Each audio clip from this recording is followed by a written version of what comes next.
when I left Massachusetts, I felt defeated. And it's a very hard thing to put into context, but I was so down bad that it was like I have to leave because I couldn't hack it.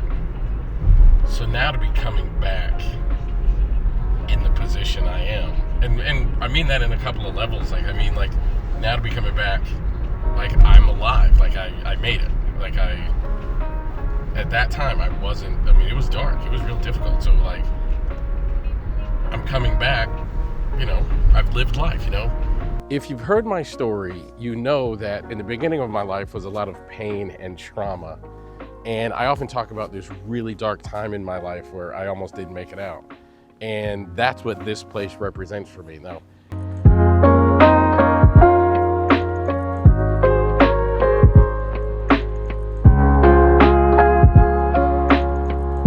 the first time I ever experienced true freedom was standing on this spot 30 years ago. And when I came to campus, my father's actually one who moved me onto the college campus. And we went to the dorm and we dropped some stuff off, like my clothes and stuff that I was moving into the dorm. And then we went out and got something to eat.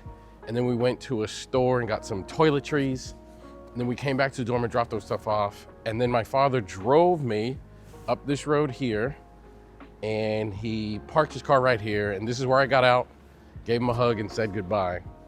And my life, at that point, every decision I made was highly scrutinized by my dad. And it was like right decision, wrong decision.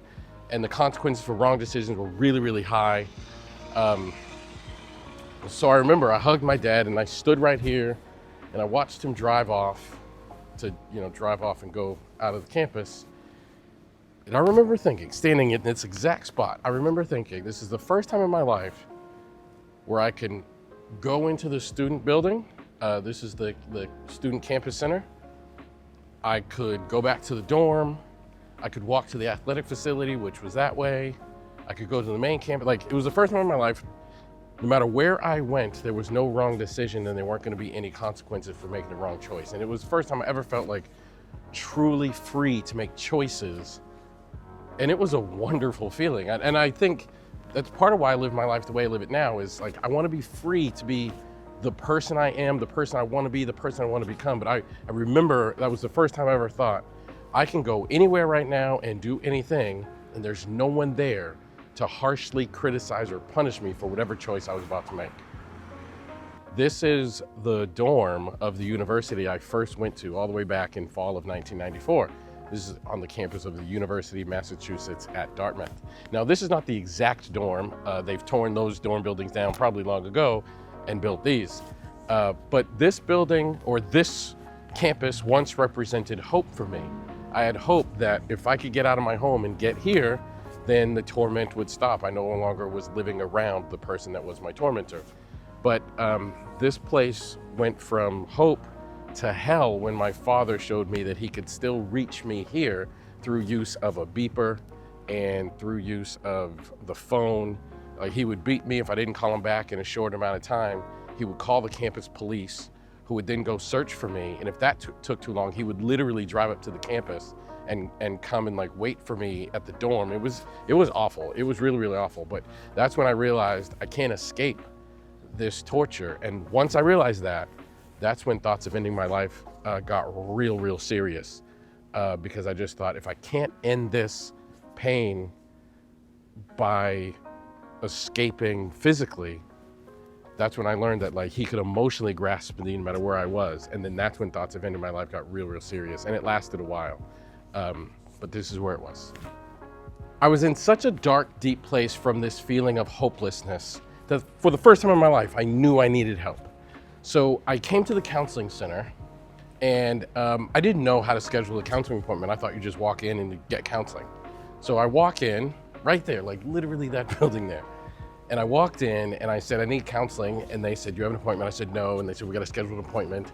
And the receptionist asked me to sit down as she went to go get one of the therapists.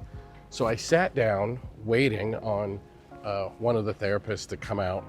And while I was waiting, I saw a pamphlet that was about depression. And as I was waiting for this person to come out, I started reading the pamphlet about depression. And I start getting more anxious and more depressed. Like this pamphlet was making me think about all these problems, and I get anxious and I got depressed and I got anxious, got depressed, and I had to put the pamphlet back and get out of there.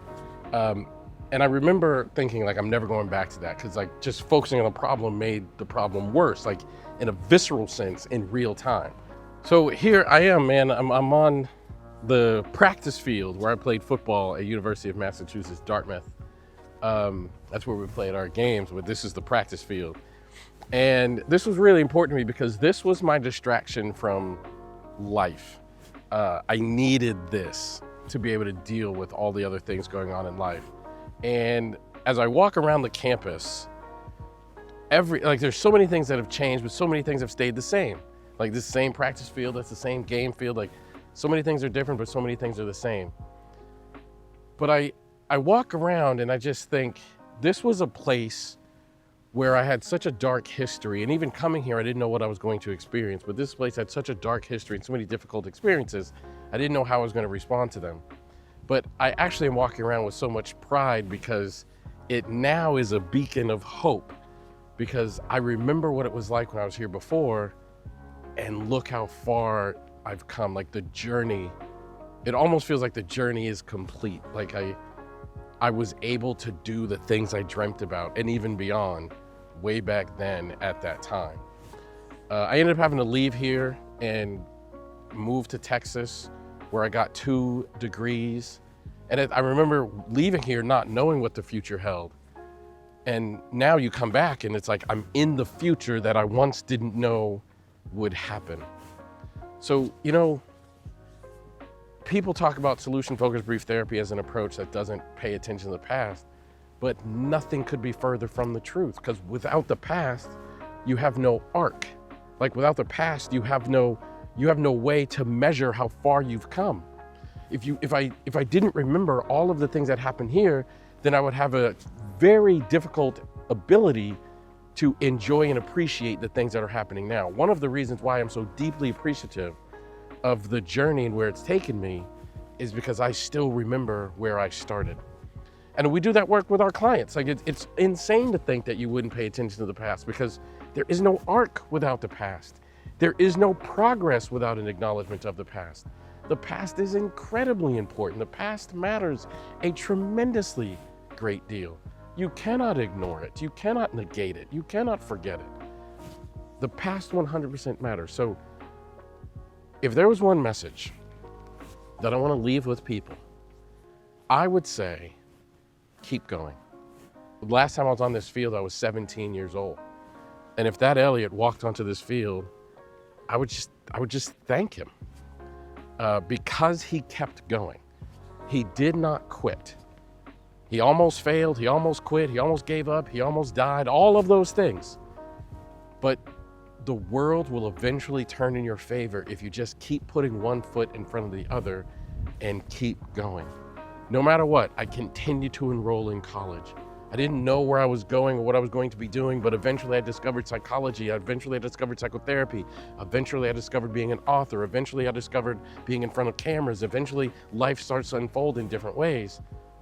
But that 17-year-old couldn't have seen that. And if he was standing right here, I wish I can close my eyes and see walking out of that athletic building. The athletic building is right there. And I could close my eyes and see young Elliot walking out here with his teammates. And if I could just call him over, I would say, thank you, because you kept going. I got to live in the future. So no matter what you're going through, no matter what you're dealing with, no matter how dark it looks and how bleak the outcome, just keep going.